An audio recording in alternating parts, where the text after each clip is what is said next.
Hello everyone, एक बार फिर से आपका स्वागत है हमारे इस चैनल पे। और आज हम आपके लिए लेकर के आए हैं डेप्ट स्क्रूटनाइजेशन का एक टॉपिक जो कि इम्पॉर्टेंट है। अगर आप फाइनेंस पढ़ रहे हो या फाइनेंशियल मैनेजमेंट पढ़ रहे हो तो उस लिहाज से आपके लिए ये टॉपिक इम्पॉर्टेंट है। एग्ज़ाम की बात करें तो एक शॉर्ट नोट में भी आराम से कवर अप किया जा सकता है, साथ ही साथ एक लॉन्ग क्वेश्चन में भी आपसे जो है ये टॉपिक पूछा जा सकता है। सो डेप्ट स्क्रूटनाइजेशन होता क्या है, इसके बारे में शुरू करते हैं। पर उससे पहले आपको जो है एक प्रैक्टिकली फॉर्म में क्या होता है वो आपसे बात कर लेते हैं। देखिए, कई बार क्या होता है, जब आप किसी को लोन देते हो तो आप क्या कहते हो कि भाई तू कुछ गिरवी रख मेरे पास। सो लेट्स सपोज आपने मुझे लोन दिया और मैंने अपनी गाड़ी आपके पास गिरवी रख दी या कोई भी एसेट आपके पास गिरवी रख दी और उसके अगेंस्ट में कुछ पैसा आपसे उठा लिया है। अब ऐसा हो सकता है कि आप बहुत दिलदार इंसान हो और आपने मेरे जैसे कई लोगों को जो है अपना जो है लोन दिया हो और उनका कुछ ना कुछ सामान अपने पास एज अ सिक्योरिटी रखा हो। अब ये जो एज अ सिक्योरिटी आपने इतनी सारी एसेट अपने पास रख रखी हैं तो उस आपका दिमाग कहीं ना कहीं तो जाएगा ना कि काश ये सारी एसेट जो है पड़े पड़े वेस्ट हो रही हैं, काश इनको भी यूज़ करके मैं कुछ ना कुछ कमा लूँ, या फिर जब आपको पैसे की ज़रूरत हो तो इन एसेट को यूज़ करके किसी तरीके से जो है आप अपने लिए डेप्ट जो है इकट्ठा कर पाओ। तो ये चीज़ जो है बहुत ज़रूरी हो जाती है आपके लिए समझनी। तो यहाँ पे शुरू हुआ एक डेप्ट स्क्रूटनाइजेशन का प्रोसेस, यानी एक डेप्ट स्क्रूटनाइजेशन का जो है एक मतलब शुरू हुआ, जो कि क्या है, एक प्रोसेस है। क्या प्रोसेस है? Of converting some non liquid asset, यानी कि ऐसे एसेट जो कि नॉन लिक्विड एसेट हैं, ऐसे एसेट को कन्वर्ट करने का प्रोसेस है। बट कन्वर्ट करोगे पर किस में करोगे? पहली बात, नॉन लिक्विड एसेट क्या है? तो ये है लोन रिसीवेबल, यानी कि ऐसे लोन जो कि आपने अभी दे रखे हैं और आपको पैसा मिलेगा। मोर्टगेज बैक्ड रिसीवेबल, यानी ऐसे आपके पेमेंट्स जो आपने दे रखी हैं और उसमें जो है मोर्टगेज बैक्ड है। क्रेडिट कार्ड बैलेंसेस, आपके हायर परचेज के डेटर्स, ट्रेड डेटर्स एट्सेट्रा। तो ये सारे क्या हैं? ये सारे नॉन लिक्विड एसेट हैं। ये एकदम से नहीं बदलने वाले, एक टाइम पीरियड के बाद बदलेंगे। इन सारे नॉन लिक्विड एसेट को कन्वर्ट करना है किस में? Are pooled into marketable security, यानी मार्केटेबल सिक्योरिटी में पुल्ड कर देना, उसमें कन्वर्ट कर देना। That can be sold to investor there by getting finance, और उसको जो है इन्वेस्टर्स को बेचना ताकि आपको भी फाइनेंस मिल जाए। सो ये पूरा का पूरा जो प्रोसेस होता है वो कहलाया जाता है आपका डेप्ट स्क्रूटनाइजेशन.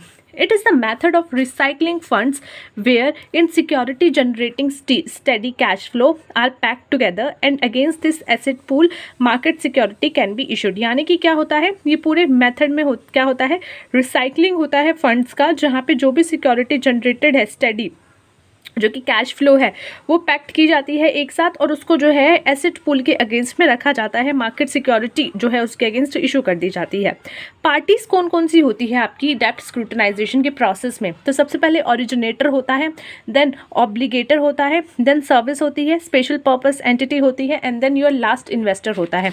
एक एक करके इसका मतलब समझेंगे, इनकी क्या क्या प्रोसेस होती है, उससे जो है आपको पूरा स्क्रूटनाइजेशन का, डेप्ट स्क्रूटनाइजेशन का प्रोसेस भी समझ आ जाएगा। सबसे पहला, initiating lending originator function, origination function, यानी कि जो नॉर्मली आप लोन दे रहे हो। Originator gives various loan to different borrowers. Originator क्या करता है? अलग अलग लोन देता है अलग अलग बोरोवर्स को, और बोरोवर्स जो पैसा ले रहे हैं उसको ऑब्लिगर्स कहा जाता है।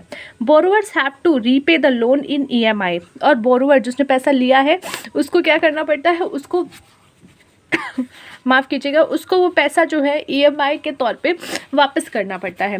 These EMI constitute financial asset receivable from the originator. अब ये जो ईएमआईज होती हैं ये क्या होती है? कॉन्स्टिट्यूट होती है आपके फाइनेंशियल एसेट से या फाइनेंशियल रिसीवेबल से, जो कि ओरिजिनेटर का होता है, फॉर द ओरिजिनेटर। ये तो बात हुई इनिशिएटिंग लेंडिंग, यानी कि सबसे पहला प्रोसेस क्या है, जहाँ पे आप लोन दे रहे हो, जो कि ओरिजिनेशन का फंक्शन है। नेक्स्ट क्या है? Scrutinization function. फाइनेंशियल एसेट या रिसीवेबल और defined rights therein are transferred fully और partly by the originator to a SPE. अब क्या है, आपने लोन दिया, ठीक है, आपके पास क्या आ गई, कोई एसेट आ गई है, यानी जो भी एसेट रखी गई होगी वो एसेट आपके पास आ गई है। अब आपने क्या किया? स्क्रूटनाइजेशन का फंक्शन किया। उसमें आपने क्या किया?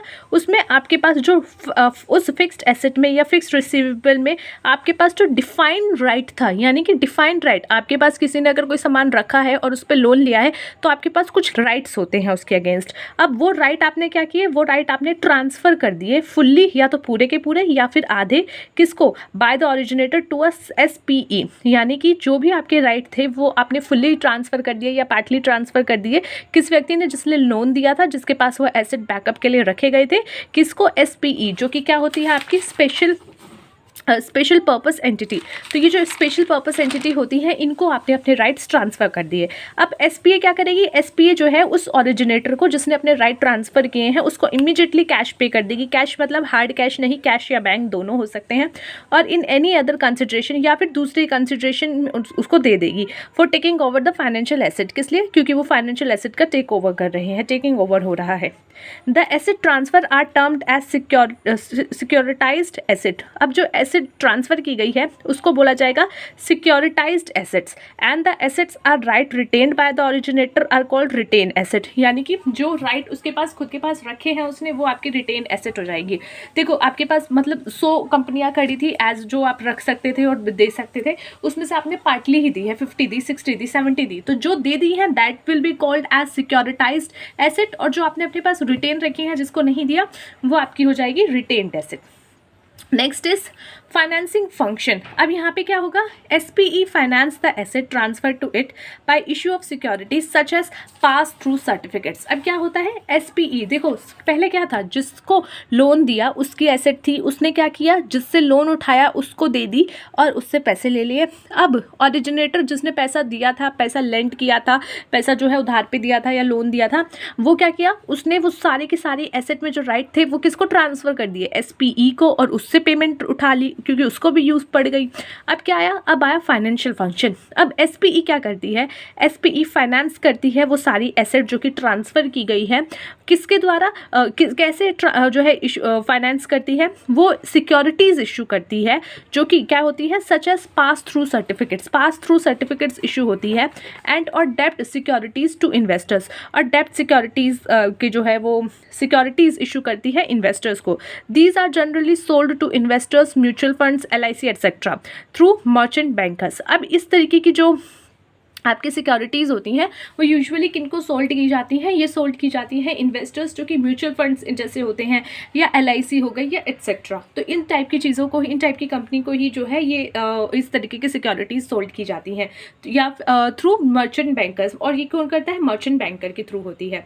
Now let's talk about the advantages. Advantages क्या है, ओरिजिनेटर के लिए क्या एडवांटेज है, जिसने पैसा उनको दिया और उनसे सिक्योर उनकी जो एसेट थी वो अपने पास रखी, तो उसके लिए जो बेनिफिट है वो क्या है। First one is the asset are shifted off the balance sheet, thus giving the originator resources to off balance sheet funding। तो यहाँ पे क्या है, उसकी बैलेंस शीट में वो एसेट दिख रही है बट उसके लिए कुछ काम की नहीं है, तो यहाँ पे वो एसेट जो है वो शिफ्ट ऑफ हो जाती हैं, यानी कि वो हट जाती हैं बैलेंस शीट पे। दस giving the originator resources two of, और उसको जो ऑफ करने से जो है उसको रिसोर्सेज मिलते हैं off balance sheet funding. It convert liquid in liquid asset to liquid portfolio. अब इससे क्या हुआ, इन लिक्विड एसेट थे जो कि नॉन लिक्विड थे, वो क्या हो गए, कन्वर्ट हो गए किस में, लिक्विड पोर्टफोलियो में। उसके पास पैसा आ गया जो इन्वेस्टमेंट के तौर पे यूज़ हो सकता है। It facilitate better balance sheet management as assets are transfer to balance sheet, facilitate satisfaction of capital adequacy norms. अब यहाँ पे क्या है, एक फैसिलिटी मिलती है क्या, कि बैलेंस शीट की जो मैनेजमेंट है वो बेटर हो सके। कैसे, क्योंकि यहाँ पे एसेट जो है वो तो ट्रांसफ़र हो गए हैं, ट्रांसफ़र ऑफ हो गए हैं। बैलेंस शीट फैसिलिटेटिंग क्या होती है, satisfaction of capital adequacy name, की कैपिटल के एडिक्वेसी नॉर्म्स जो हैं वहाँ पे सेटिस्फाई रहें। तो ओरिजिनेटर्स क्रेडिट रेटिंग एनहेंस, यहाँ पे जो ओरिजिनेटर होता है जिसकी भी जिसने वो ट्रांसफ़र किया है उसकी जो क्रेडिट रेटिंग होती है वो एनहेंस हो जाती है, वो बेटर हो जाती है। Now what are the benefits to the investors, जिन्होंने इन्वेस्टमेंट की है ऐसे सिक्योरिटीज़ में। So securities are tied up to defined asset, यानी वो जो है एसेट के थ्रू टाइड अप होते हैं, उनको पता है कौन से एसेट के अगेंस्ट है। New investment avenue are opened up, और नए तरीके के इन्वेस्टमेंट के ऑप्शंस यहाँ बढ़ जाते हैं। तो ये था गाइस आज का हमारा टॉपिक जहाँ हमने डिस्कस किया डेप्ट स्क्रूटनाइजेशन का प्रोसेस। आई होप आपको समझ में आया हो what is dept स्क्रूटनाइजेशन, what is the process of dept स्क्रूटनाइजेशन, and as well as advantage and disadvantage भी आपको इसके थोड़े बहुत समझ में आ गए हों। So let's meet you in the next topic. तब तक के लिए take care of your self and take care of your health.